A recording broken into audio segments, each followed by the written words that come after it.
यहां से क्या ये सवाल ज्यादा बड़ा हो जाता है क्योंकि सरकारी कर्मचारियों की तटस्थता और क्योंकि पॉलिटिकल है आरएसएस, तो ये सवाल ज्यादा बड़ा है कि ये तय कौन करेगा पॉलिटिकल है एपॉलिटिकल है।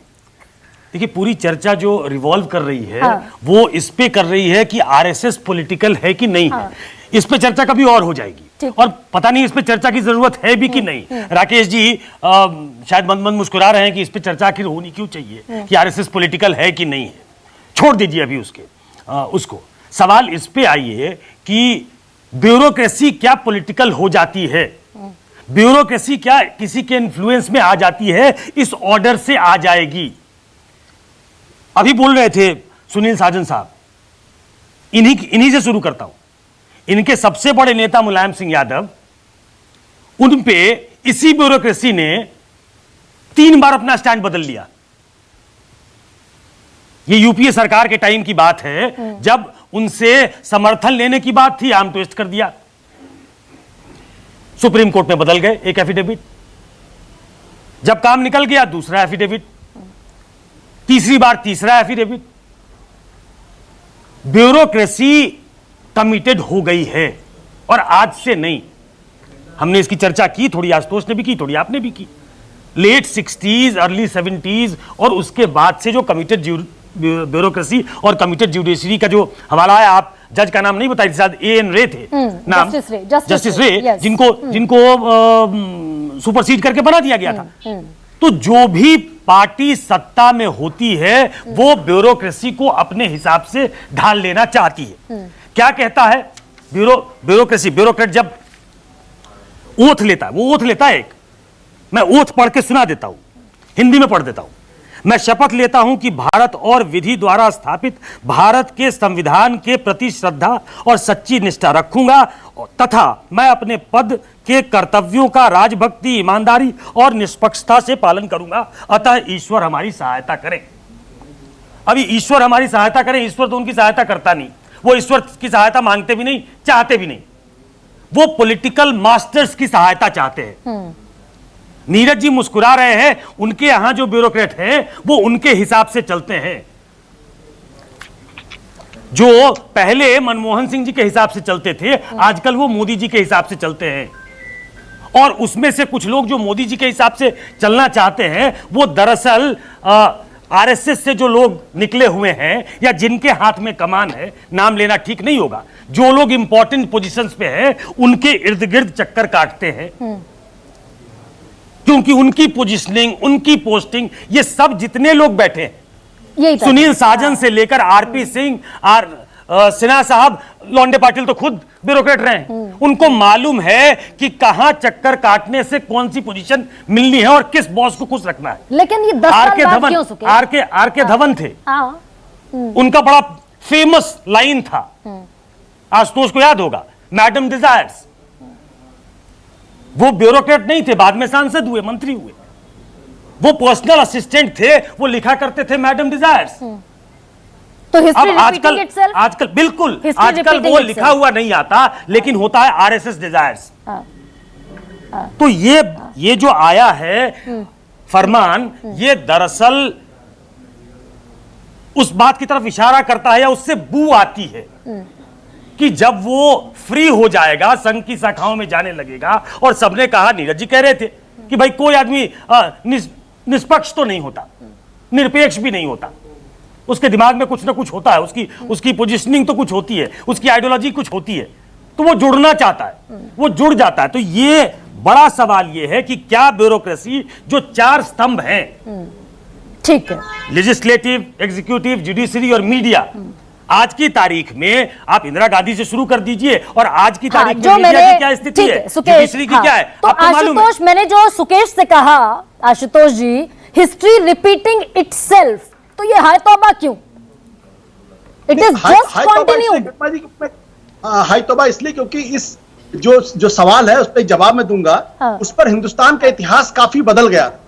यशपाल कपूर का नाम सुकेश को अच्छी तरीके से याद होगा। हाईकोर्ट ने सदस्यता को प्रधानमंत्री पद से क्यों विमुक्त किया था? उसका एकमात्र कारण था कि यशपाल कपूर जो इंदिरा गांधी के जो कैंपेन मैनेजर बने थे, वो उन्होंने इस्तीफा दिया था और इस्तीफा स्वीकार करने में थोड़ी देरी हुई। क्योंकि इस्तीफा स्वीकार करने में देरी हुई तो जज महोदय ने यह कहा कि आप ब्यूरोक्रेट होते हुए किसी पार्टी के कैंपेन मैनेजर राजनीति में शामिल नहीं हो सकते। इस घटना इस पर जगमोहन सिन्हा जी ने इंदिरा गांधी की सदस्यता रद्द कर दी, 6 साल के लिए उनको चुनाव लड़ने से मना कर दिया और देश का इतिहास बदल गया, इमरजेंसी लगी। ये इतनी बड़ी खबर थी। लेकिन अगर आज आरपी सिंह साहब और सिन्हा साहब चाहते हैं कि आरएसएस के लोग हिस्सा लें, ब्यूरोक्रेट बने, तो कल तो मैं नीरज जी से सवाल पूछना चाहता हूं कि बिहार की जो चीफ सेक्रेटरी हैं कल वो आरएसएस की शाखा में जाए, जो यूपी के चीफ सेक्रेटरी हैं वो आरएसएस नहीं, उसको उन्होंने भविष्य पर डाल दिया आशुतोष। अब Rakesh Sinha ji concluding remark. Sir, ये साख का प्रश्न है क्या? मुझे कुछ कहना है गरिमा। आरपी सिंह आऊंगी, लौटूंगी मैं राकेश जी, ये साख का, क्रेडेंशियल्स का, क्रेडिबिलिटी का, और जो सुकेश गिनवा रहे हैं 4 pillar of democracy, 4 pillars of democracy, ये उसकी क्रेडिबिलिटी का सवाल है क्या? देखिए, निष्पक्षता मनुष्य का बुनियादी स्वभाव होता है और हर आदमी जीवन में निष्पक्ष और सत्यवादी रहना चाहता है। व्यवहारिक कठिनाइयों से वह भटकता है, लेकिन मैं नहीं मानता हूं कि निष्पक्षता से वो दूर जाना चाहता है। मैं इसका उदाहरण देता हूं।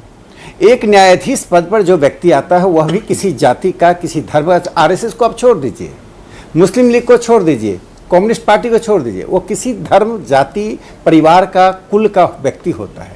लेकिन न्यायाधीश बनने के बाद न्याय करते समय अपवाद होते होंगे, लेकिन सामान्यतः कोशिश यह होती है कि वो न्याय ऐसा करे जो उदाहरणीय बने। इसे जगमोहन लाल सिन्हा का आप उदाहरण दे रहे हैं।